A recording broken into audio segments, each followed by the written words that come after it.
Aly Ngouille Ndiaye, ministre de l'Intérieur, di conférence de presse bi mu doon wax xam naa dañuy rek jël en repérage ministère de la santé xool ba xam dafa am ay questions réponses ñu jóge ci journaliste bi di ay laaj waaw ñu daal di delluwaat kon foofu déglu question journaliste yi. Premièrement, voilà, nous donnons la parole à Lamine Touré de la RTS. Voilà. Bonsoir, Monsieur le ministre.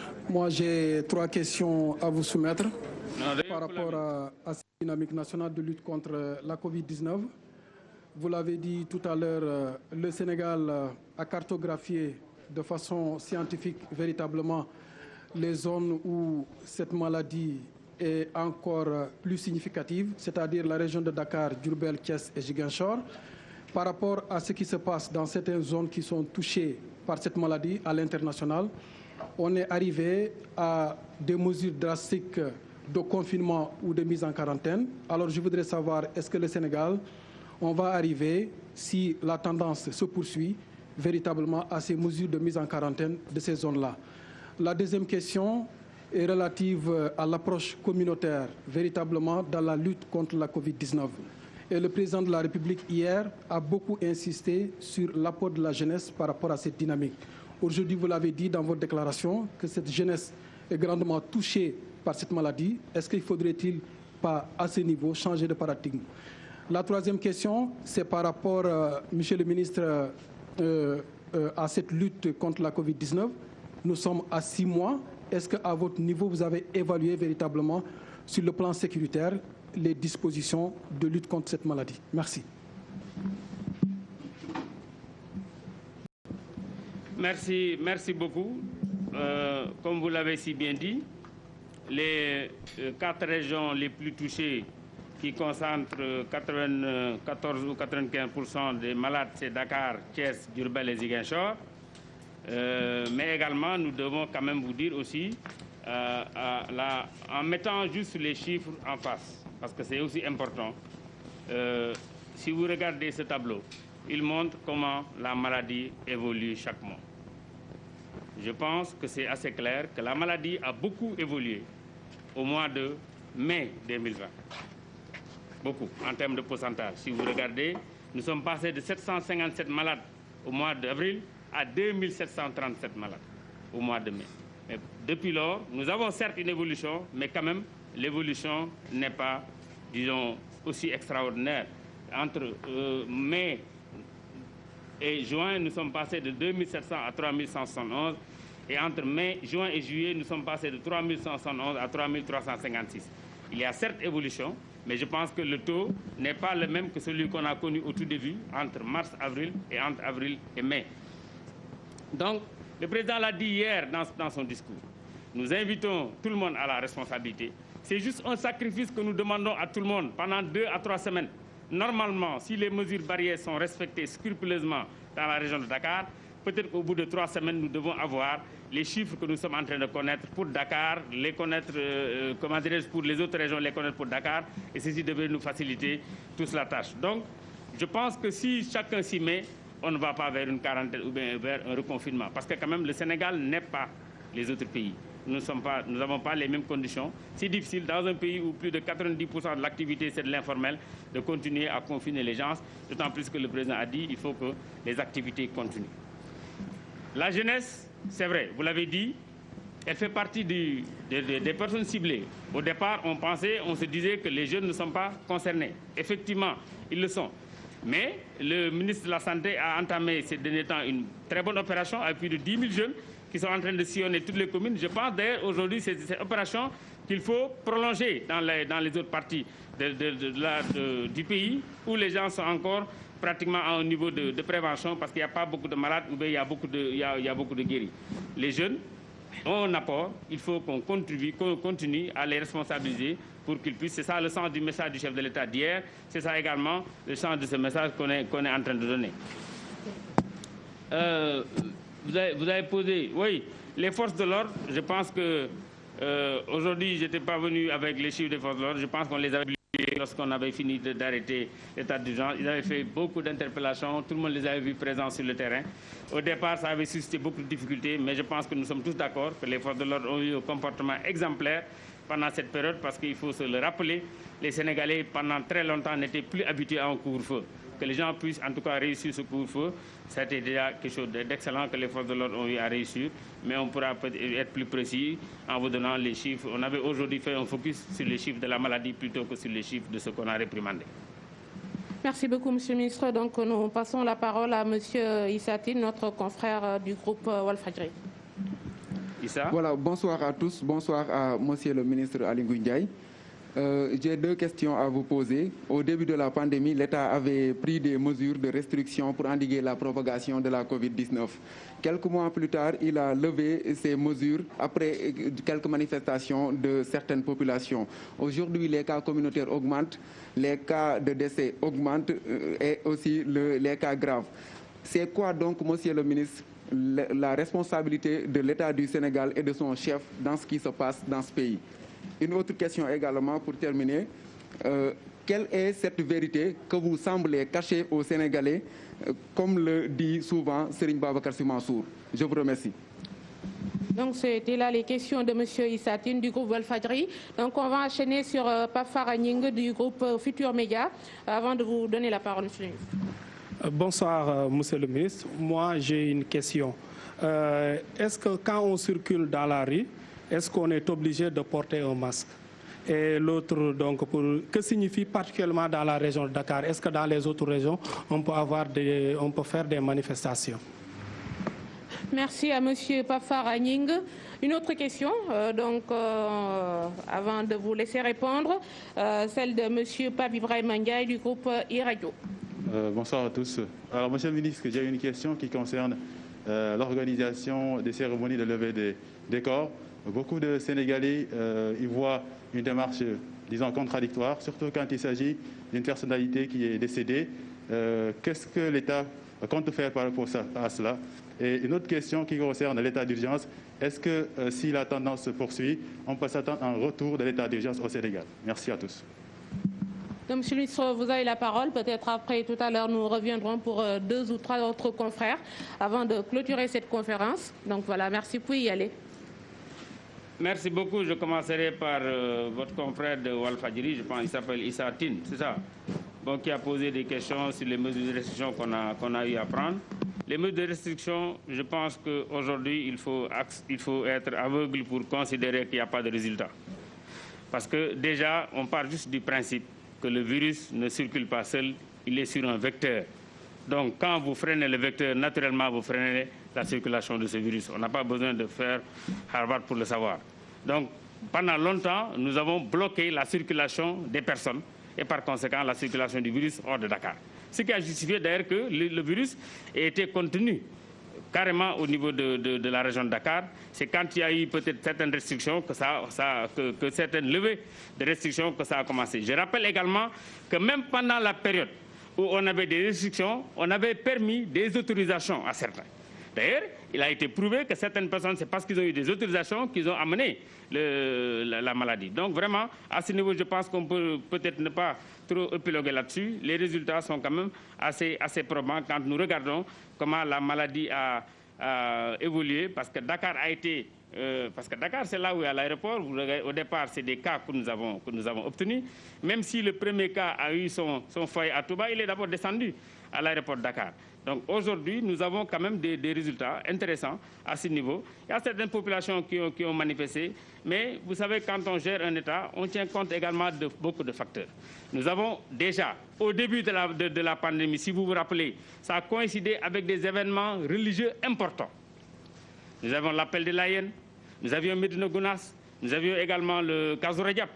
Et ce n'était pas évident, parce que depuis très longtemps, ces manifestations existent et sont contenues, acceptées par les Sénégalais. Mais il nous a fallu avoir une démarche pour aller parler avec les marabouts pour qu'eux-mêmes, ils acceptent de faire ces modifications dans les programmes, et ce qui nous a également aidé, ça il faut le dire. Nous avons, c'est vrai, des cas graves. Il y en a, mais je vous ai montré tout à l'heure l'évolution et c'est des chiffres, vous-même vous pouvez les compiler.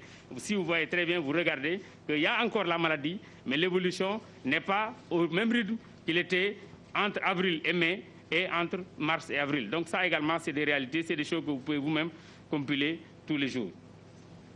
Bon, Paparagning, dans la rue, pour l'instant, nous n'avons pas retenu que dès qu'on sort de chez soi, on porte un masque. Donc ça veut dire qu'on peut porter un masque, on peut ne pas porter de masque dans la rue.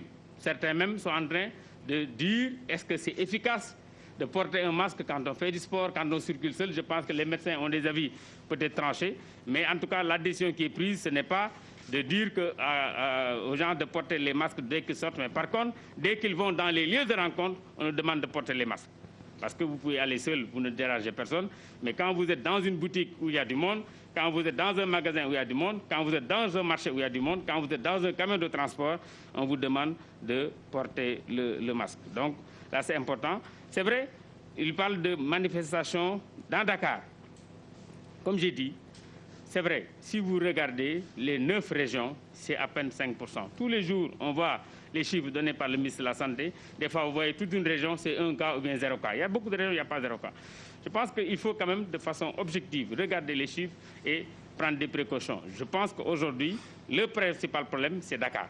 Si nous parvenons à contenir Dakar, je suis persuadé que nous contiendrons les autres. Dans un premier temps, c'est Dakar et Thiès. Vous vous rappelez, d'ailleurs, quand on prenait les mesures, il fut un temps où on avait pris les mesures Dakar, Thiès, Diourbel, parce que tout simplement, c'était les cas les plus manifestes. Pape Issa, je pense, c'est comme ça. Ndiaye a posé des questions sur les levées du corps. Les levées du corps, ça pose moins de problèmes parce que de toute façon, le message de l'autorité est très clair à ce niveau. Nous allons interdire les levées du corps. Ça n'a pas besoin de texte spécifique. Il suffit seulement qu'on instruise les directeurs d'hôpitaux et qu'on regarde également avec les levées du corps qui se font dans les mosquées. Parce qu'en fait, les levées du corps, ce qui dérange, ce n'est pas souvent le fait que même ça se passe dans une mosquée, mais c'est plutôt le fait que ça prend beaucoup de monde et souvent même en dehors des mosquées. C'est des rassemblements qui peuvent être importants et je pense que c'est ça qui protège. Et il a été prouvé, vous avez entendu hier l'intervention du directeur de l'hôpital principal. Certaines personnes âgées ne vont pas dans d'autres cérémonies. Ils vont dans ces levées du corps et c'est peut-être là-bas qu'elles ont contracté le virus et malheureusement, elles en ont perdu la vie. Merci, Monsieur le ministre, pour toutes ces réponses apportées. Donc, une dernière l'autre question, d'abord avec notre confrère du groupe L'Info, Monsieur Babacar Talla. Oui, bonsoir à toutes et à tous. Bonsoir à Monsieur le ministre Aly Ngouille Ndiaye. Monsieur le ministre, je vous ai entendu dire à travers vos propos que toute personne qui refuserait de se soumettre aux mesures barrières, des amendes seront imposées. Je voudrais savoir le montant estimé pour ces amendes. Merci. Merci beaucoup. Nous allons fixer par instruction le montant. Ce que je peux dire, c'est qu'aujourd'hui, ces montants sont déjà réglementés. Nous n'avons pas besoin de nouvelles lois. Le code des contraventions est clair. Nous avons des arrêtés qui disent qu'il faut respecter telle chose. Si vous ne le respectez pas, le code prévoit. Quand je prends les amendes, nous pouvons aller de 200 francs à 20 000 francs. L'agent verbalisateur apprécie. Nous, on peut donner des instructions pour que tout le monde harmonise et c'est ce qu'on va faire. Ça, c'est d'abord la première chose. La deuxième chose, c'est également, j'ai même dit tout à l'heure que vous pouvez aller jusqu'à 1 mois de prison. Parce que ça, ce n'est pas une nouvelle loi. C'est une loi qui existe déjà. Donc là aussi, je voudrais le préciser. Il suffit seulement maintenant que les gens soient plus regardants dans l'application de cette loi. Merci donc, M. Moustapha Dian du groupe Sud FM pour une question. Merci beaucoup. Bonsoir à tous. Moustapha Dian, Sud FM. Oui. Amadou Moustapha Dian de la radio Sud FM. Alors, j'ai 2 questions. La première question, c'est par rapport aux mesures de restriction. Y a-t-il un deadline pour ces mesures? Parce que l'expérience a montré que quand il y a un deadline, les populations sont enclines à respecter ces mesures. Mais dès l'instant que ça dure dans le temps, il y a des récalcitrants qui donc, vont en contre-cœur de ces mesures-là. Ça, c'est la première question.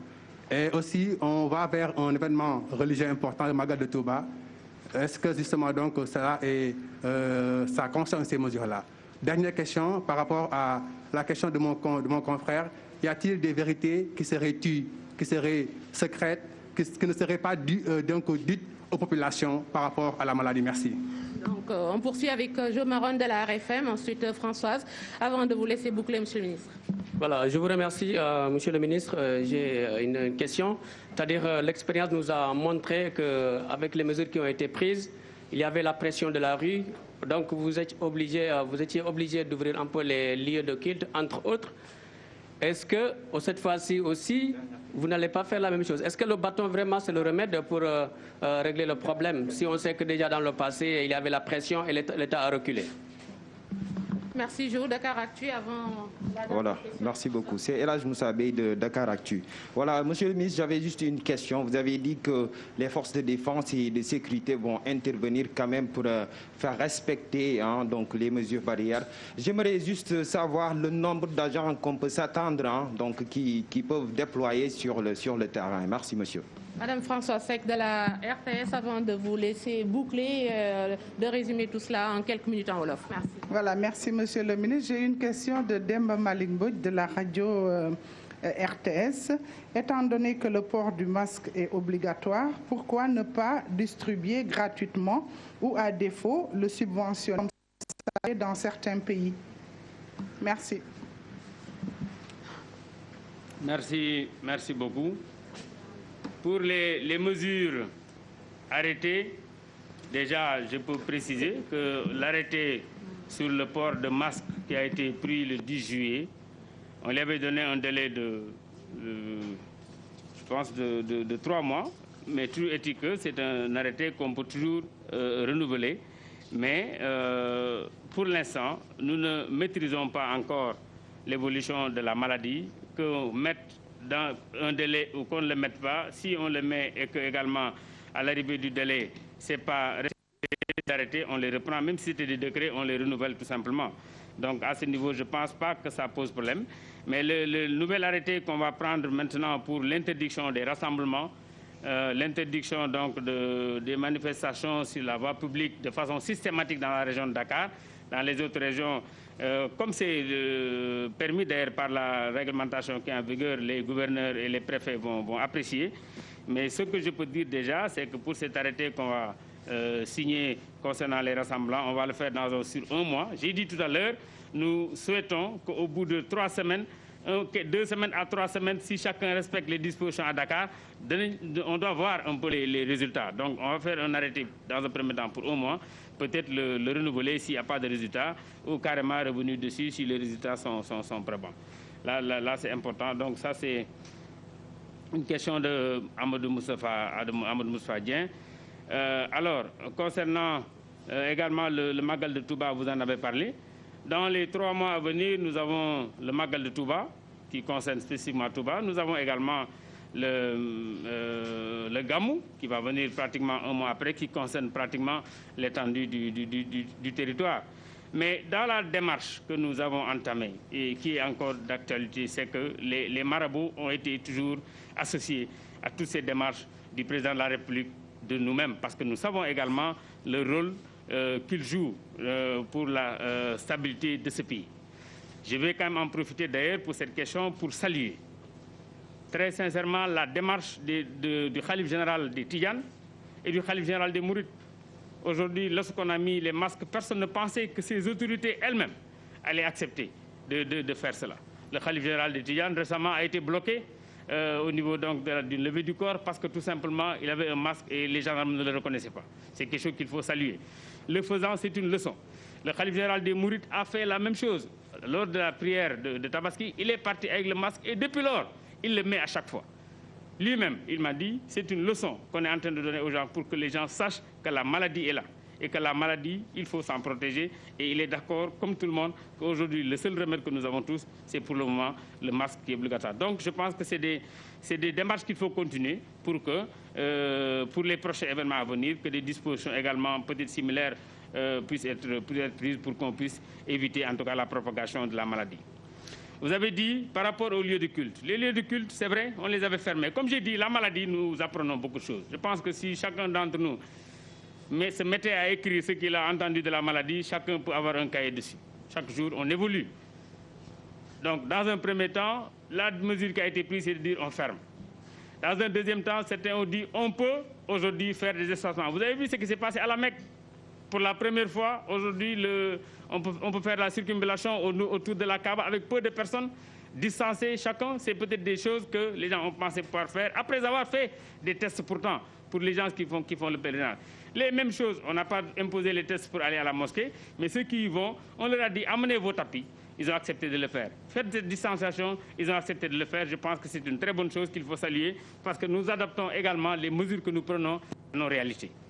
L'État n'a pas reculé, l'État s'est juste adapté à des réalités sur le terrain. El Hadj Moussa demande le nombre d'agents sur le terrain. Nous en avons suffisamment. Je pense que déjà, lors du couvre-feu, je pense qu'on l'a tous vu. Nous avons suffisamment. Et le couvre-feu, ça concerne tout le pays. Mais je dis, cette mesure, le focus d'abord, c'est Dakar. Ensuite, le cas échéant, les autres régions. Après, peut-être les autres régions. Mais nous avons suffisamment de force, que ce soit la gendarmerie ou la police. Déjà, ce matin, nous avons fait une division du travail entre la police et la gendarmerie concernant la surveillance des plages. Donc, il y a des plages, c'est systématiquement la gendarmerie, que ce soit en zone police ou pas. Il y a des plages, c'est systématiquement la police, que ce soit en gendarmerie ou pas, pour assurer une continuité et pour assurer peut-être un nombre suffisant de personnel. Monsieur Mbodj a parlé de distribution des masques. Bon, je pense quand même que d'abord dans la pratique, les masques qu'on a donnés pour l'essentiel, c'est des masques qui ont été donnés gratuitement. Comme vous en avez vous tous là. Personne d'entre vous n'a payé de masques ici aujourd'hui.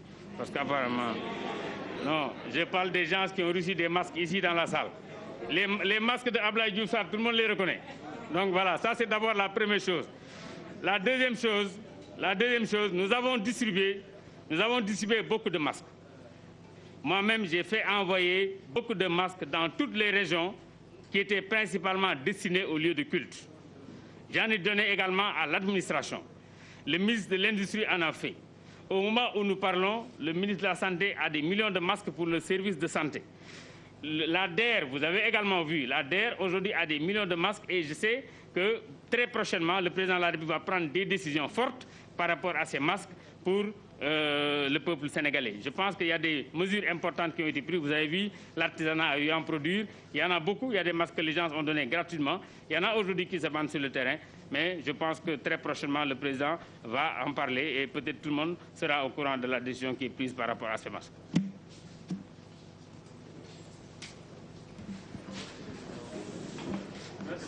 Hein? OK. Merci. C'est bon, ils peuvent voilà, je pense que, Monsieur le ministre, vous pouvez revenir un peu en Wolof sur toutes les réponses. Allô? Vous voulez qu'on revienne en Wolof sur les réponses? Oui, sur certaines réponses. Sur certaines réponses. D'accord.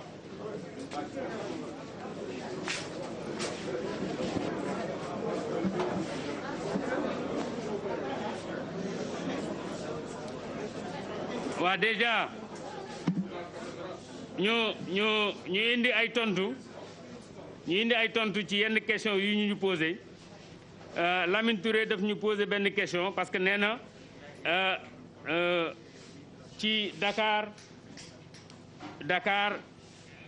Thiès Diourbel ak Ziguinchor ci la feebar bi ëppee est-ce que mën nañ dem ba mettre leen en quarantaine wane naa ci këyit yi ne effectivement ñeenti région yooyu téeméeri malade yu ne juróom-ñeent fukk ak ñett yi fa lañu dëkk waaye ñooñu yëpp boo ko defee noonu sax mën naa am du leeree noonu ni nga ko bëgg mu leeree Dakar ci boppam mooy région bi nga xam ne bii ci la ëpp ndax ñeenti malade yu ne yoo jël ñett yi Dakar la ne kon moom moo ci gën a soxla ñu jël ay mesures waaye dañu jàpp ne bu ñu jëlee mesures yii nga xam ne annoncé naa ko kenn ku nekk respecté ko ci diirub ñetti semaine wala weer jëm nañ yaakaar ne maladie bi dinañ ko contenir ci Dakar principalement ak ci yeneen régions yi moo tax bu fekkee ne ñëpp respecté ko maanaam duñ dellu ci quarantaine wala ci yeneen mesures yoo xam ne day gën a métti. wax na it ci affaire approche jeunesse bi nga xam ne wax nañ ko maanaam ci ndaw yi dañuy feebar au départ bi feebar bi tàmbali dañu doon jàpp ne feebar mag ñi rek lay dal chiffres yi ma wane na ne téeméer bu nekk juróom fukk ak juróomi ndaw la maanaam amul ñeent fukki at waaye yàlla def na ñooñu ñu ëpp ci ñoom danañ wér mag ñi ñoom lay dal te duñ gaaw a wér moo tax ñu ne ndaw yi danañ jël feebar bu yóbbu ko ci kër yi malheureusement ca lay ëpp ci la muy rey kon ndaw yi ministre de la santé jëlee mesure bu am solo yóbbu na lu mat 10 000 jeunes ci biir Dakar ñuy dugg ci kër yi di expliquer nit ñi di leen jàppale kon loolu la ñu war a def également ci yeneen dëkk yi ci yeneen gox-goxaat yi pour que kii bi mën a jàll wax na également évaluation bi ci wàllu force de sécurité yi malheureusement préparé ma woon lii mais xam nañ ne kenn ku ci nekk jàpp na ne force de l'ordre seen taxawaay amoon na solo ci feebar bi tax ndax ñoom ñoo tax feebar bi bañ a yegg fii nga xam ne fii moom la yegg.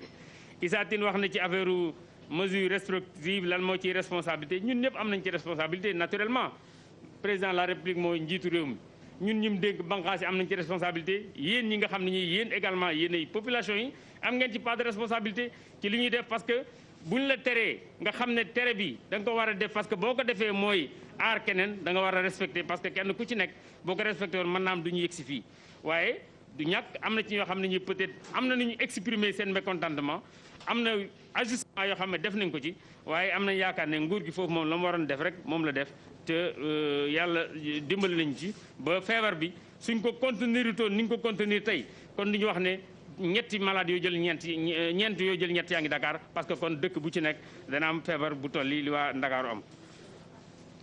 Pape Fara ñi ngi wax na manifestation dans la rue yi nga xam ne yi dañ ko tere ndax fépp la ñu ko tere effectivement manifestation dans la rue fépp la ñu ko tere kooku du sax loi bu bees manifestation dans la rue boo ko bëggee def da ngay def déclaration préfet bi apprécié le préfet chiffre yi ma yore na ko waaye par contre li ma wax mooy Dakar moom préfet Dakar préfet Pikine préfet Guédiawaye préfet Rufisque quel que soit le motif actuellement manifestation dans la rue d'accorduñ ci ngénte ci mbedd mi d'accorduñ ci ceet ci mbedd mi d'accorduñ ci levée du corps buy indi mbooloo mu génn ci jumaa ji aussi d'accorduñ ci donc loolu c'est clair net et précis yaakaar naa ne ñoom danañ ko jëfee yi ci des maintenant danañ apprécier en fonction de lu xew fa ñu nekk.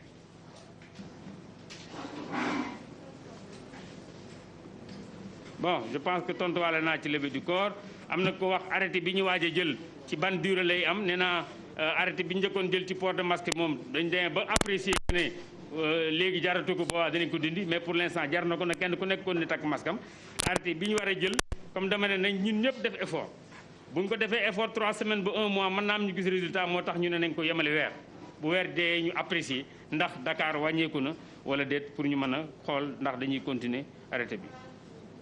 am na ko ma laaj soldat sec gendarme yi war a nekk ci terrain bi nu mu lim bi nu mu toll du ma ko wax lim bi nu mu toll waaye dana ko wax dana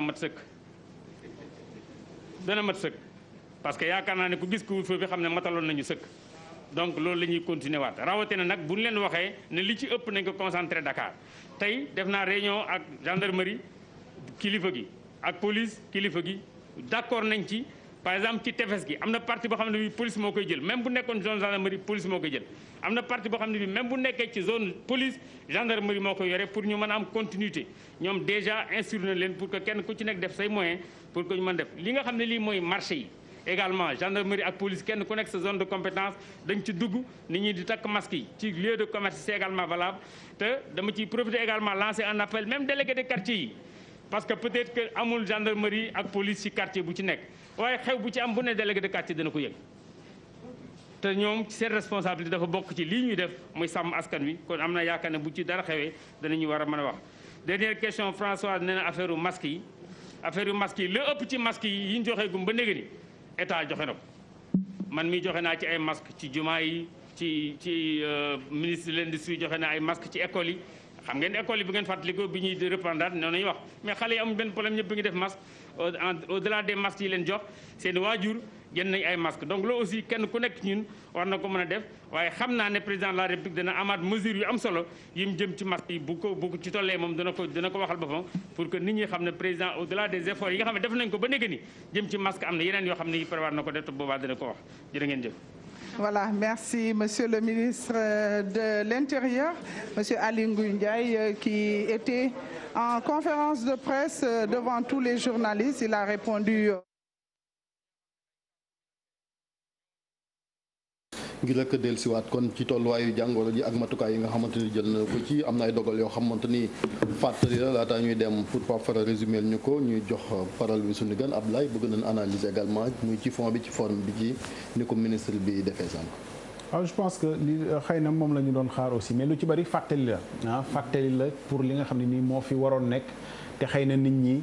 ci seen coobare bopp xawoon na texit ba bàyyi ko baaxoon na ñuy fàttali moom je pense que lu baax la xëy na li ciy bees te xëy na bi ñu njort ni peut-être mu mën a jafe ci dundinu nit ñi plage yi parce que c'est vrai que toll nañ ci période boo xam ne c'est très fréquenté tëj ko aussi ràpp pour nit ñi duñ fa demati amoon na sax coow bu ngeen koy fàttaliku ci boor yi ci Cambérène bi ak yooyu mais yëpp nit ñi ñoo ko war a mën a assimiler xam ni terewuñ leen dara pour xañ leen bànneex li ñuy wax la dafa am loo xam ne moo yàgg nekk ci réew mi te vérité la boo xam ne daf fi yàgg balaa nga naan naam ne fa te loolu nit ñi waruñu koo wonnil balaa nga naan naam ne fa moo fi war a nekk ba léegi balaa ngay tal féexlu ji daw sa bànneexu bakkan mais nga tal sa bakkan ba pare buñ teree plage xëy na la plage di indi moo tax ñu tere plage loolu moom bokk na ci yoo xam ne xëy na ndaw yi nga xam ne tey ñoom la ñuy gën a adressé wu parce que wax nañ ni ñooy lawal feebar bi ñooy lor ñi ci loru aussi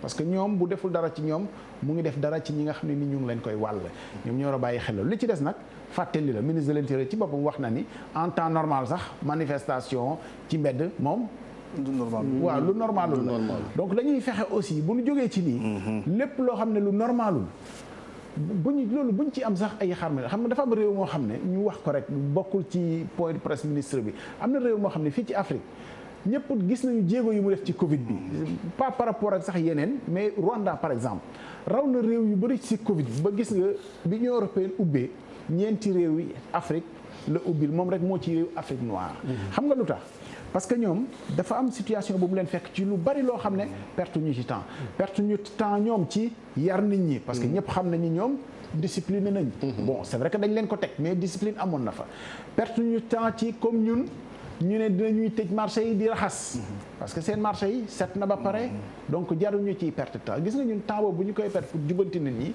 mënoon nañ ko consacrer à autre chose dans l'effort de guerre donc nit ñi lépp day delluwaat ci communautaire mesures yi ministre bi wax yëpp du yomb bu ko nit ñi assimilé wul mais vraiment fexe nit ñi dugal ko seen bopp assimilé ko yomb parce que alkaati yi war nañoo tal leneen lu dul di forcer nit pour ne ko manifestation bi day lor nit vraiment bu ñu ko yombalee mu yomb wala kay di nar naa bëri comme ay contravention leen def ak di kii moom xam naa boo saag dañ ci imprimer lu bëri ku nekk bu la bëggee joxe facture ndax réew mi léegi docteur yow muy soignant xam naa avant ministre bi di wax am na loo doon xaar bëggoon nga sax mu gën a tar ay fàttali leen gën a gis que ci lu bees est-ce que loolu dina leen yombal seen liggéeyam waaw li mu wax moom li Ablaye wax rek mooy ay fàttali la mais aussi dafa am ay li ñu doon xaar ñun en tant que soignant mooy aussi ñu gën a dooleel le système sanitaire parce que dañ ko fàtte parce que dañu mel ne crise bi sax nekkul une crise pratiquement sanitaire c'est une crise plutôt sociale. ci naka dooleel bi mooy par exemple ci wàllu aar ñi nga xam ne ñooy faj docteurs yi infirmiers yi sages-femmes yi jooytu nañ ko ba sonn dañ ñu fàtte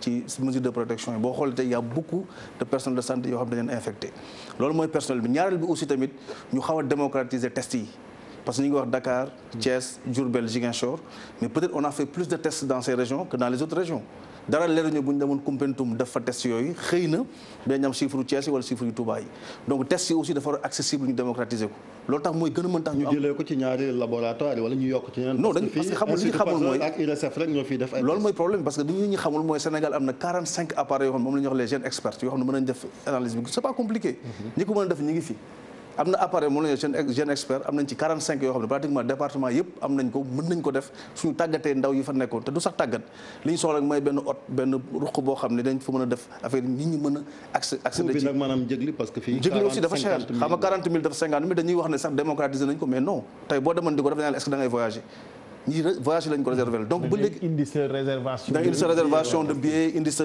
passeport indi sa visa balaa ñu la mën a jox par exemple balaa nga mën def test bi donc ba léegi test yi démocratique wul te pays yi am résultat ci feebar bi yëpp mooy dañu am des tests démocratiques ba pare ñu élargir base u test yi parce que boo deful test yooyu mooy li prof doon wax léegi doo mën a am une bonne modélisation mathématique donc prévision yi ministre de l'Intérieur di wax c'est très bien mais c'est très insuffisant parce que les chiffres ne reflètent pas trop la réalité aussi ça il faut le dire c'est des chiffres comme on le dit officiels léegi ci test yooyu dama bëgg naa laaj bala may jox monsieur le ministre mooy fii moom PCR bi rek lañ xam mooy bant bi ni dugal moom ñi koy xamul yàlla leen ça boobu moom macha allah léegi gis nañ ay scanner aussi ñu ne non en France par exemple le scanner est obligatoire parce que dem ko waa composite scanner bi moo gën a fiable test yooyu mais moo gën a cher parce que fii bu dee 40 000 scanner bi dans le privé ñu ngi koy defee 100 000 dans le public peut-être 60 000 mais loolu yëpp ay mesures yoo xam ne mën nañ ko jël xëy na gën a waxtaan ak privé yi def ay scanner ñu jéem a xool nu ñuy dugal scanner aussi si prise en charge bi mesures yooyu tamit ay mesures ñu waroon jël la parce que ñu ngi dëkk ak saay-saay boo xam ne kenn xamul kañ la ñuy tàggu donc il faut que aussi ñu xalaat aussi ci des moyens pratiques yi nga xam ne médical parce que li ñuy wax ay mesures sociales la ñu jël pratiquement barrière ay manifestations yi te boo xoolee mesures yi ba léegi sax des na te li des dafa bëri parce que ñëw na ndaw ñi ñooy wàllate loolu beesul peut-être ci peuple sénégalais bi la bees ñi jàngul mais ñun ñu ay techniciens xamoon nañ ne feebar du lor xale du lor mag beneen jàngat bi mooy boo xoolee 4 régions yu mu wax yëpp mooy régions yoo xam ne économiquement ñooy régions yu ëpp doole Sénégal Dakar Thiès Diourbel Ziguinchor fa la économie bi nekk ndaw ñi mooy ñan ndaw ñi ñooy dem di uti donc ñoom ñooy génn nekk en contact avec la maladie indiwaat ko ci kër yi wàllu ko mag ñi donc loolu ay chaîne de transmission loo xam ne ay réalité économique ak médicale yoo xam ne respect mesure barrière yi est-ce que waroon ko njëkkee ci kër yi mais ci kër yi lañ ko war a njëkkee parce que am la problème tey boo xoolee ñu ne ndaw ñi la ndaw ñi ñooy dem jàngi ñoo actif ñooy dem jàngi ñoo dem uti ñooy ñëwaat ci biir kër yi fekk fi mag yi wàll leen ko donc li fi ñu doon concentrer mesures barrières pour protéger ces personnes vulnérables mooy ñu commencé ko ci kër yi xamal ne mag ñi muy maam sunu maam yi nañ moytu seen sët yi parce que seen sët yi ñoo leen koy wàll wala seen doom yi nga xam ne dañu demoon génn ñëwaat ñooñu bu ñu ñëwee au moins ñu bañ a nekk en contact direct d'abord yére yi nga soloon nga am benn chasse ci biir kër gi benn néeg da nga fay summeeku raxas fa sa loxo changer yére doo ko mën a dugg ba nuyu sa papa wala sa yaay nga nuyu ko donc ay organisation loo xam ne aussi war nañ ci mën a gën a tàggat nit ñi pour ñu ko. est-ce que sur le terrain gis ngeen ay patients yu jeunes wala ñuy ñàkk seen bakkan ci Covid. non am na par exemple boo xoolee même statistique yu ministère bi am na ci ay ñoo xam ne ay jeunes lañ. mais seulement dañuy am ay jeunes yu ànd ak ay comorbidité. ça day nekk ay jeunes yoo xam sax dañuy diabétique wala ñoom benn feebaram day ànd ak moom mu lor leen. mais généralement feebar du lor jeune. koo xam ne mi ngi ci digg dooleem ki muy lor mooy ki mag. ñàkk doole wala mu mag ba pare ànd ak feebar. ñu dem ministère de la santé Pape Fara yaa ngi ci buumu jokkoo bi conférence de presse bi jeex na lan la mën a jàppaat foofu Pape Fara. Pape Fara. Chérif maa lay nuyu.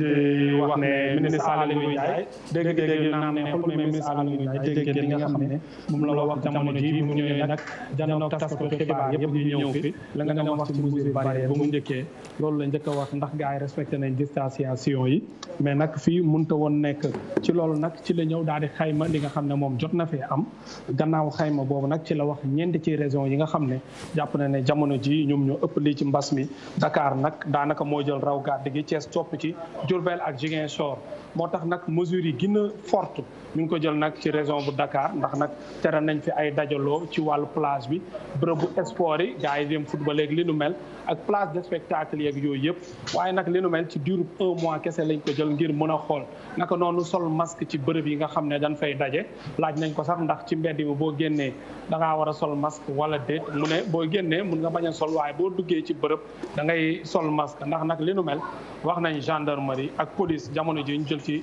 taxawaay bu am solo amaan yi jóge na 200 francs ba 20 000 francs ñoom nag ñoom ñooy xool fan lañ ko ci mën a dagg mën nañoo ñëw daggal la maanaam contravention boo xam ne 20 000 francs la boobaa da nga koy fay wala nga ko gën a néew naka noonu tamit mën nga cee am weeru kaso moom wax na ko ci parce que nag fi ñu toll nii mbir yi doy na waar mesure yi ñu jëloon ci wàllu tamit li nga xam ne moom moo nekk transport bi nee na mesure yooyu ba léegi dafay wër lu wàllu particulier yi xam nga ne boobu dañ ne woon ñeenti nit ñoom ñoo ciy nekk naka noonu tamit ci fi nga xam ne moom moo jëm ci wàllu bis transport yi nee nañ place assise yi rek la ñu wax te loolu yëpp nag war nañ ko doxal nee na gendarmerie ak police dinañ taxaw daa ciy liggéey nag ci en symbiose wax na ci wàllu màggal yeeg gàmm yooyu di ñëw waxtaan nañ ci xalifeek yëpp bis bu jotee rek yooyu liñ ci war a jël dinañ ko ci jël ndax nag waxu ci lu leer dina am ak du am parce que laaj nañ ko ci wàllu masque yeeg yooyu yëpp daal nañ ciy dellu si yaakaar naa li ci gën a am solo daal moo nekk région de Dakar tere nañ fi ay levée de corps ay ngénte ak i dajaloog li nu mel jamono ji daal loolu la ministre wes ci diiru bu weer ñu daal di xool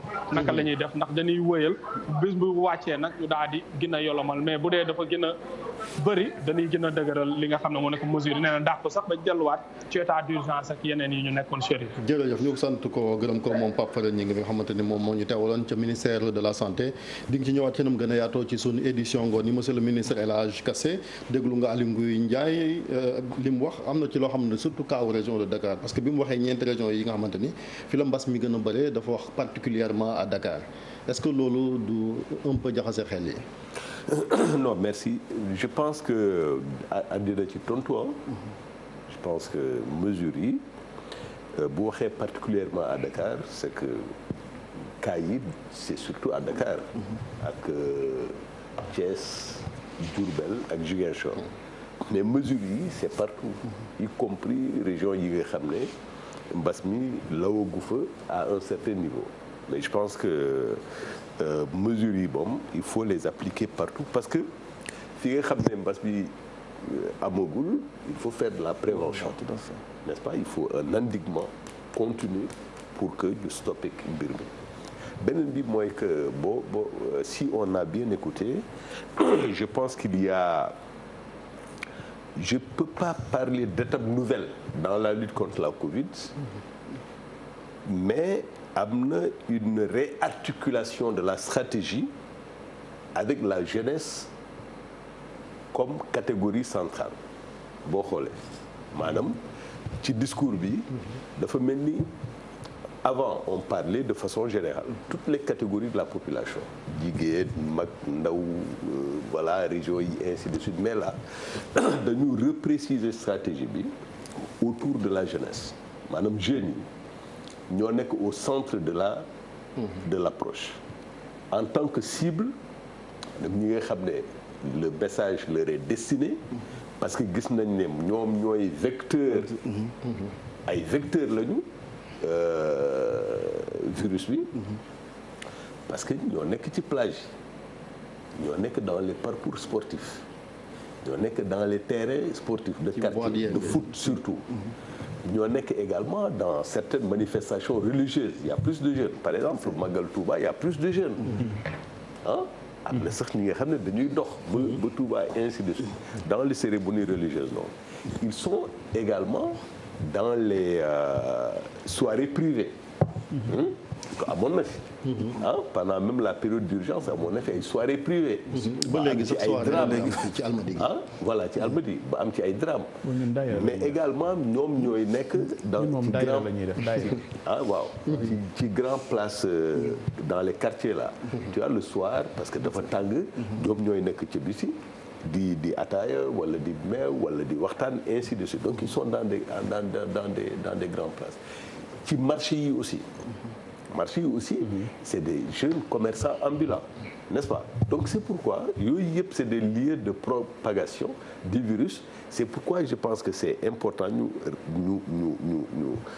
clarifier davantage surtout les relais quoi que les jeunes sont aujourd'hui au centre de la stratégie maintenant il faut également saluer la mesure du ministère de la Santé qui a consisté à recruter 10 000 jeunes ñu tasaare leen ci n'est-ce pas dans bonne approche justement pour convaincre ndaw ñooñu comme léegi ñoom ñooy cible bi waaw mais ndaw ji y a deux tu sais crise am na fi muy toll il faut les deux il faut la persuasion ok la persuasion maanaam wax ak nit ki ba mu jël conscience di ko yar ba mu adhérer au comportement souhaité mais il y a également la contrainte yooyu nga war a articuler de façon très subtile et intelligente parce que si ñu xam ne y a des contraintes dans les quartiers certains quartiers il fait excessivement chaud. Voilà, c'est ce que je voulais dire. N'est-ce pas? Il fait excessivement chaud. am na sax ay gox yi nga xam ne il y a une partie des familles qui sont obligées di nuit blanche jusqu'à 6 heures du matin ñeneen ñi dem liggéey ñi remplacer leen dem tëddi nelaw ainsi de suite donc on doit tenir compte de beaucoup de choses c'est pourquoi contrainte maanaam imposer nit ñi ak persuasion maanaam di yar nit ñi di waxtaan ak ñoom c'est deux leviers sur lesquels on devrait nous appuyer. laay dañ ne dogal yi effet immédiat maanaam mën nañoo jàpp ni bu fekkente ne arrêté yi génn ni mbir mi dañ koy appliquer tey nii. moom kay ceet googu ñu la invité woon suba defe naa ni mën ngaa yónnee sa ndaw tal rek te xam ni ñu xam ni waaw nañu ko teggi. gis nga tolloon nañ fi jamono boo xam ne wax dëgg fa yàlla xew yi arrêté woon na. oui bien sûr. te xam nga li taxoon mu arrêté. mu ngi fi ba léegi. donc y' a pas de raison que loolu reprendre. c' est que nit ñi dem nañu ba benn moment ñu naagu bi nag ñaar moo ko indi. benn bi nit ñi dañuy jàpp ni yëf yi dafa nar a yàgg trop donc bon autant ñu dellu ci la ñu nekkoon. mais loolu gis-gis bu gàtt la. comme daf fi nar a yàgg moo war a tax nag ñu jël disposition jihaad ak suñuy bëgg-bëgg. c'est-à-dire lu fi nar a yàgg ñu muñ ci ñu nit muñ bu yàgg boobu ndax buñ ci génnee mën a dellu ca la ñu neex. ñaareel bi mooy ñàkk ko gëm te ñàkk ko gëm bi léeg-léeg texet la rek. tout à fait. ak xëy na bañ a am contrainte bu ñu la teg parce que am na ñoo xam ne seen ñàkk koo gëm ñàkk a jëf la. mais bu ñu gis nga couvre-feu bi par exemple. am na ñoo xam ne du question ni bëgguñu ko def mais dañoo jàppoon nag bu ñu leen imposé wul couvre-feu jarul ñuy toog seen kër 20 heures mais bi ñu ñamee benn yoon ñaari yoon donte indi na coow lii fi ak yooyu mais xam nga suñu société moo adapté wu ak loolu. peut-être que dans d'autres pays lu ñu doxalee noonu. mais fii bu ko laajee ñu def ko maintenant li ñuy wax la rek état bi li El Hadj Kassi wax sànq je pense que c'est très important force état.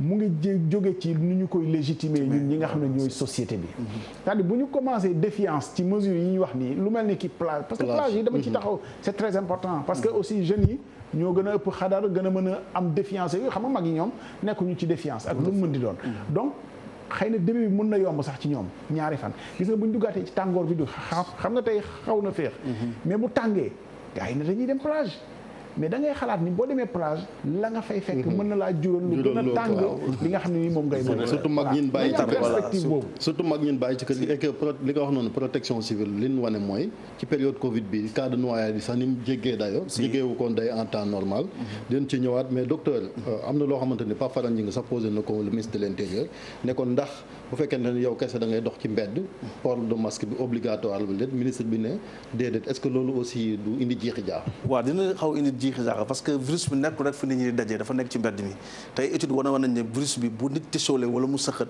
mën na ab diir ci kaw ci jaww ji donc bu fekkee dafa fekk nga jàll solo masque mën na la indil gàllankoor man je trouve que tey masque le port doit être obligatoire boo xool sax dans certains pays yoo xam dañoo am habitude bi mooy les pays asiatiques yi ñoom bu ñu sojee sax dañuy takk masque même bu ñuy génn di dox non seulement dina la protéger dina protéger aussi ñi nga xam ne ñoom ngay dajeel booy dox donc moi je crois que port masque bi nekkul rek fi nit ñi di dem parce que loolu sax day tax liggéeyu alkaat yi gën a jafe ndax mën nañu la jàpp nga ne man maay dox man kese donc nekkuma ak nit donc day indi sax jafe-jafe ci doxalinu liggéey bi alors que masque yi mën nañ mooy li prof doon wax léegi ñu jéem a def le tout pour dissuader Sénégalais yi ba pare jëm leen éduquer aussi sur les ports de masque je crois que tey nit ñi ñëpp xam nañu tey situation bu ñu toll tey vraiment sikkim dafa lakkandoo te nag dañu nekk situation de sauve qui peut donc ku nekk da nga war a rawale sa bopp rawale sa askan. kon dañoo waroon wax rek même mbedd mi dañu ko waroon tàkk je crois que li ñu waroon def ministre bi su ko waxee noonu sax dans l'application allah kulli xaal dañuy dem ci nañ nit ñi takk masque yi génn takk masque parce que aussi obligatoire mënoon na maa ngi dem ci magasin bi dugal masque bi sa poche xam nga masque bi ngay dugal sa poche sax déjà voilà donc vraiment nañ nit ñi jàpp ni bu ñuy génn daal nañu takk masque loolu moo gën a yomb. ba pare sport yi aussi dañ ci war a boole jàngal sénégalais nu ñuy takk masque parce que des fois masque bi par exemple baaxatul voilà parce que masque bi boo koy takk waroo ko laal waroo jël masque bi téye ko fii di ko takk da nga fii yi nga war a jàpp boo ko jàpp ni nga ko war a def nga takke ko nii mu nekk waroo ko laal booy laal fii ngay laal ci cat bi nga wàcc ko ajusté ko mais waroo laal fii nga xam ne fi ngay noyyee te boo ci tisoolee wala nga sëqat ci lu bari ba mu tooy dañ ko war a changer masque yi itam du masque yoo xam ne da nga koy takk pratiquement toute une journée dafa am durée de vie par exemple masque bi boo ko takkee durée de vie am pratiquement lu mu yàgg bu fekkee saxatoo aussi nga nekk dans des conditions optimales 4 heures de temps la war a yem. waaw mais xam nga dafa amoon glissement ba ñu dugg ci masque tissu yi xam nga masque yi la ñuy wax chirurgicaux yi voilà c'est ça masque tissu yi moom léeg-léeg ngay gis ci yoo xamante ne surtout tàngoor yi nooyee ko sax day indi problème non ñu si liggéey ñoo ci xam dara parce que des fois gis maa di takk masque yoo xam ne bu dugg da ngay tiit quoi te yaakaar benn samouraay moo ñëw parce que masque yi c'est très sérieux mooy masque yi il faut aussi kon ñi nga xamante ne surtout ñoom lañ dénk wàllu normalisation ak ñi koy defar ñu jàngal nit ñi naka la ñuy def naka la ñuy defaree masque am masque chirurgical nga am masque tissu mais ñu defar ko ba nga xamante ne ñi koy jëfandikoo duñ am problème mu nooyi effectivement wala ñuy am problème mu ay asthme ak yooyu ñu mën koo jëfandikoo te gis nga c'est tellement sérieux ñu wax ko gis nga affaire yi c'est-à-dire il faut pas que ñu koy taftat yaakaar ni rek aller pour relancer suñu artisanat nañ bàyyi tailleur yi defar c'est tellement sérieux les histoires de masque là que am na pays yoo xam ne notamment France ci seen protocole tey nangootuñu masque tissu. ñoom ñoo xam nag waaw compagnie nangootuñu. dañuy imposer masque loolu moom c'est normal. mais bind nañu clairement que nanguwuñu masque tissu accepté. dañuy dem France googu sax ngay wax noonu am na koo xamante ni moom it docteur la bëggoon a réagir muy docteur Khadim Ngom nekk fële ca Bordeaux kon ab cardiologue la ñoom France gis na ni jàngoro ji également lan doon wax ay deuxième vague ak yu ni mel ma ngay am ci yenn réew yi nga xamante ne jàppaloon nañ sax maîtriser nañ lii di épidémie bi. naa bëgg na commenter sortie ministre de l'intérieur bu dee mi ngi ci jokkoo bi Khadim ñu ngi lay nuyu Khadim xam naa dinañ ñëwaat ak moom monsieur le ministre est-ce que xam naa bëgg na wax ci masque yi parce que bu fekkente ne dañ ne masque yi également naka nit ñi di takk il faut aussi nit ñi jot ci mais aussi mu yomb am masque de qualité est-ce que loolu aussi waruñ cee bàyyi xel. si je crois que ministre bi je crois ci conférence de presse bi léegi nee na dans les jours à venir dina am ay mesures pour faciliter l'accès au masque si j'ai bien compris je crois loolu aussi dafa am solo parce que boo buggee imposer benn décision il faut aussi mu njumtukaay yi nga xam ne c'est important que nit ñi am ci accès war a am. Donc ça c'est tout à fait nécessaire. Maintenant, qu'est-ce que l'État va faire? Est-ce que l'État va subventionner les masques? waxoon nañu fi programme 10 millions de masques. Oui. Dès le début de la pandémie mais ba léegi. Si. la commande publique effectivement. Voilà. Travailler nañ ak les fédérations vraiment de tailleurs. Voilà. di produire. waaw début bi nag amoon na enthousiasme. mais mooy loolu daal. maintenant peut-être bon il faut que ñu gën a yee nit ñi ci protocole yi.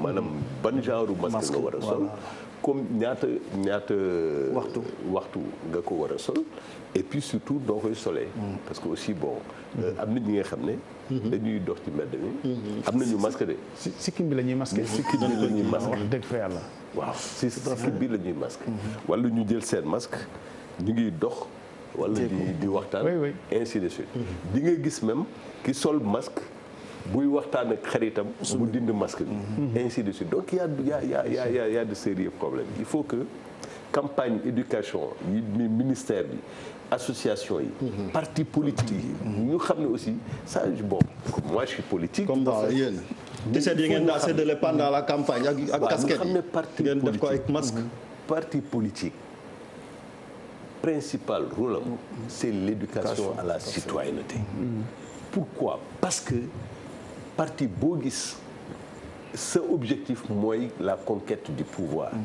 mais conquête pouvoir mooy gestion état mooy normalement dans les normes la gestion de l'intérêt général donc kay c'est pourquoi il faut éduquer à la citoyenneté les gens. waaw ñu ne Khadim ñëwaat na ci ligne bi docteur ñu ngi lay nuyu di la ziar yow ngay fajkat déglu nga ministre de l'intérieur li nga xamante ni fàttali nañ ko ci ay matukaay yoo xamante ni war nañ koo jël surtout ndaje yi nemeeku na ni nag am na ñeenti région yoo xamante ni fa la mbir mi gën a tàkkarnaase muy Ndakaaru Thiès Diourbel ak Ziguinchor yéen ñi nga xamante ni kon yéen a ngi woon di xeex ak mbas mi foofa ngeen nekk ba Sénégal doon jël ay mesures am na ay gis-gis yoo xamante ni daa ngeen ko bind ngir partager ko noo jàngatee li nga dégg tey. docteur c'est que dafa am beneen docteur yéen waa dugal day daaw leen am problème de réseau là. waaw allez-y waaw docteur. allo. ndax ñu ngi lay dégg docteur. Chérif maa ngi lay. waaw allez-y waay. allo. waaw ñu ngi lay dégg. dafa am beneen son bu koy polluer ci suuf tuuti. xam naa dañuy bàyyi vie kon mu lijjanti jafe-jafe boobu ci wàllu dégg bi. monsieur le ministre bi même président aussi gis na ni ëllëg incha allah ci en principe war na dem fële ca Kaolack. ci mu tam ndaje yi comme nit ñi dañ koy tere tam moom mi nga xam ne moo war a porter le premier message est-ce que xeetu ndaje yi nga xamante ne également dañ nit ñi waroon cee participer du un peu brouiller affaire yàq comme nekkuma ci protocole bi nekkuma ci sécurité bi. laaj la rek quoi je veux dire. waaye mais dina jafe loolu xanaa bu Latif Coulibaly. non nee ko philosophe bi ngay laaj. voilà non mais je pense quand même que des mesures seront prises bien sûr pour éviter les débordements. Ça je suis absolument certain parce que je sais aussi bon sensibilité bi président am ci dans la lutte contre le Covid là. waaw ça je suis absolument. moom danaka jekk da koo seexlu moom naka jekk moom. waaw c'est ça waaw moom da koy moytu dëggantaan. voilà bon mais juste li ma ci bëggoon yokk une petite seconde c'est que les jeunes du Sénégal dañu war a xam ne comme on dit ils sont pas l'avenir de la nation mais ñoom tey la ils sont le présent de la nation waaw ñooy déretu réew mi ils sont le sang et la chair de cette nation-là. Il faut ñu xam ko premièrement. Deuxièmement dañu war a aussi xeex ñaari perception. Benn perception bi mooy les jeunes sont quasiment immunisés. Non. Les jeunes, ils peuvent être malades du Covid. Et la preuve, c'est que dans les statistiques, 50% ay xale de 20 à 39 ans. Mais yooyu, même au Canada, c'est de 16 à pratiquement 30 ans. am nañ ci comme docteur du ko wér xam naa bu ñu defaree micro am dinañ ci ñëwaat am na ci jeunes yoo xamante ne am na ay comorbidité te xamuñ ko. Mais justement beneen bi les gens pensent que les jeunes buñ ko amee aussi ils s'en sortent. C'est-à-dire ils guérissent, contrairement aux plus âgés. C'est totalement faux. Il y a beaucoup de jeunes ici au Sénégal et également à l'extérieur. bu mel ni kon Khadim ñëwaat na Khadim mi ngi ci buumu jokko bi docteur. Ça va Chérif. waaw docteur li ma bëgg laaj ci jeunes yooyu sax laataa nga ñu ñëw ci ministre de l'intérieur li mu wax le ministre El Hadj Kassé wax na ko mooy ndaw ñi ban message tey lan leen war a gën a adressé ngir ñu conscient du danger. asalaamaaleykum Chérif maa ngi lay nuyu maa ngi nuyu sama mag sama grand frère docteur Fallou Samb qui est présent sur le plateau. maa ngi nuyu également monsieur le ministre ak ñëpp ñi nekk ci plateau bi. li nga wax am na solo li mat a xam mooy li am solo ci virus bi mooy l'adaptabilité. ndam amul gàcce amul. kenn gañewul kenn perdregul fi ñu toll ci mbas mi fi mu toll ci Sénégal mel na sax boo ko doon mandax ak ci yeneen réew yi yu mel ne réew yi ñu ne mel na ne les résultats sont plutôt probants waaye une stratégie de riposte ce virus inconnu méconnu il y a encore quelque temps mooy l'adaptabilité. vieux xam naa ñi nga am problème pour dégg kii di docteur bu ñu mën a yokkal dégg-dégg bi ñu déglu waa ñu ngi lay dégg c'est bon maintenant allez-y docteur. voilà li ma doon wax mooy.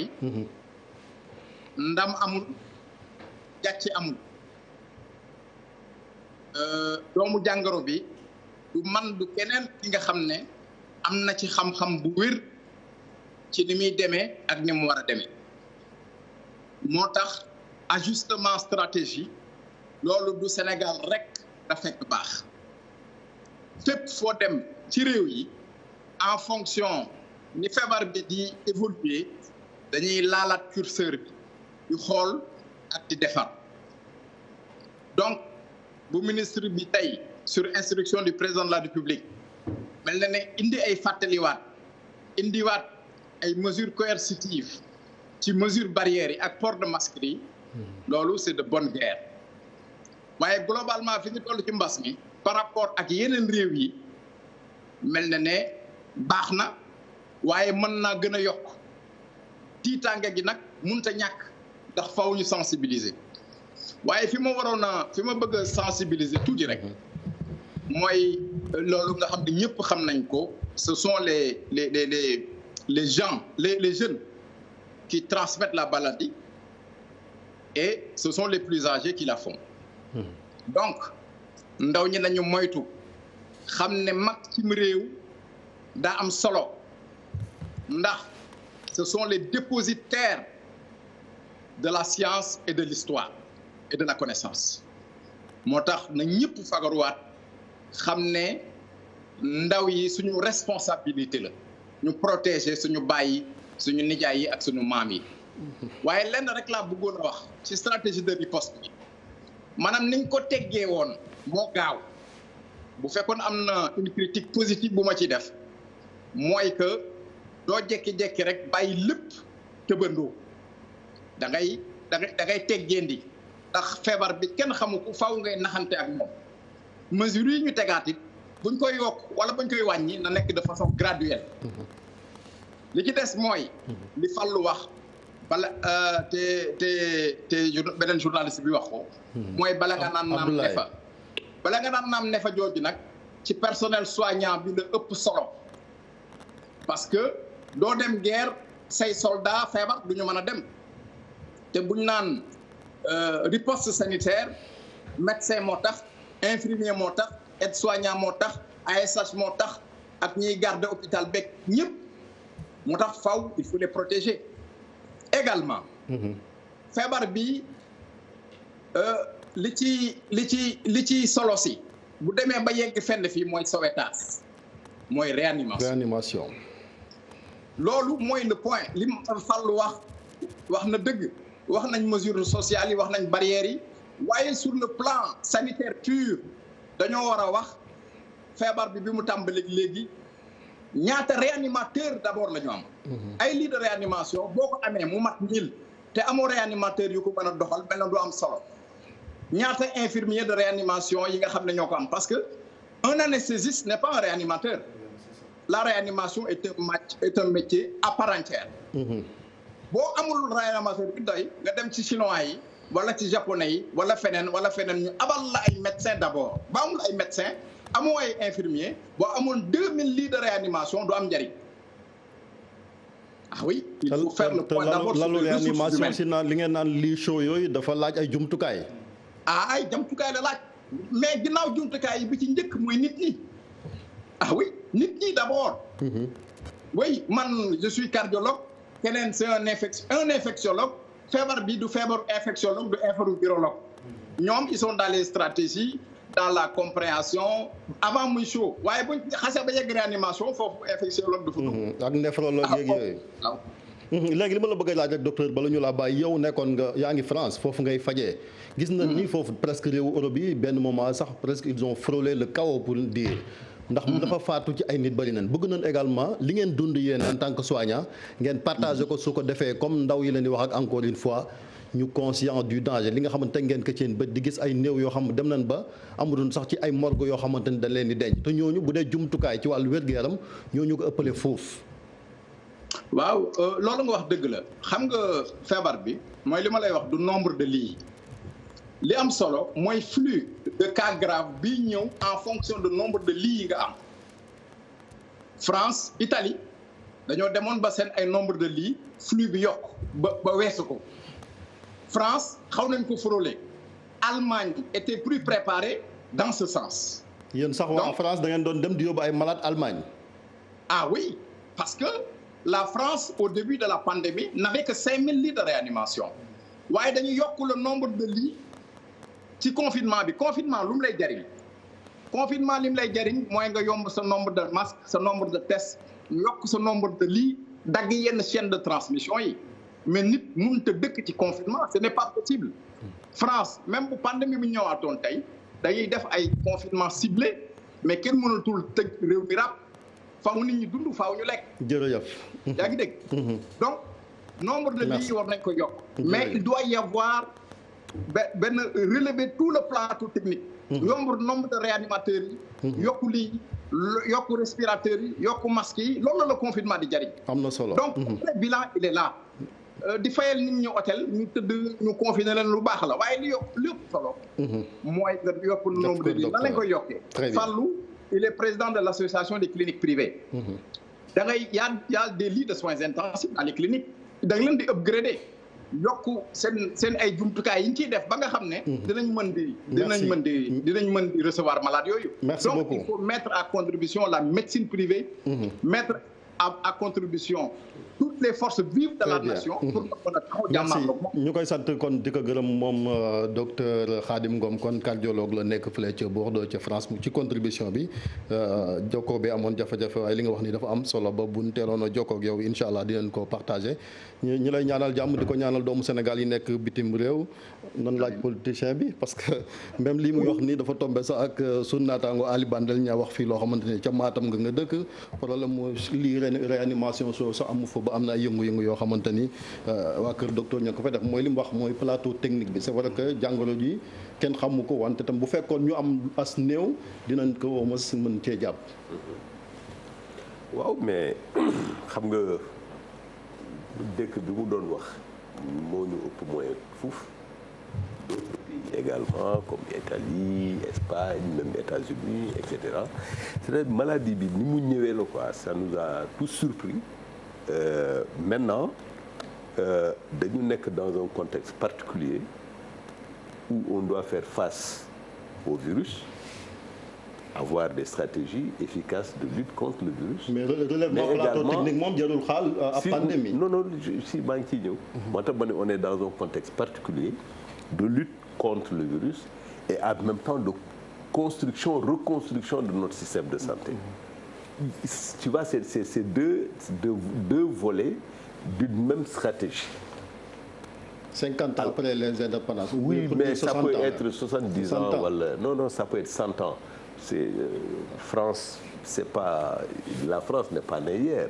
Le système de santé français, c'est quand même un système assez robuste, un des meilleurs au monde. États-Unis, idem, Espagne, etc., etc. Mais en Italie, les Cubains étaient obligés de venir pour aider les autorités.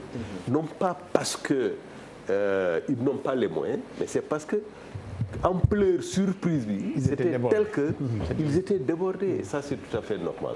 Donc, nous, à mon avis, la leçon que nous devons en tirer, c'est que la santé est fondamentale, même dans les stratégies économiques, qui fait que d'autres juste une variable dans les politiques publiques, ça devient un paramètre, c'est-à-dire variable bi nga xam ne durée de vie bi importance bi dafa am un certain. Docteur bëgg naa la laaj aussi même Khadim wax na ko mooy yéen ñi nekk ci privé bi comme ak clinique yi taxawaay bi ngeen war a taxaw ci li nga xamante ni moom moo xew ci implication bi mais aussi seen contribution ci riposte bi parce que clinique moom dañ ne borom barke yi ñoo fay dem faju ji bëgg nañoo xam sax est-ce que mort yi ñuy dénombré ci public bi ñu ngi koy gis ci yéen.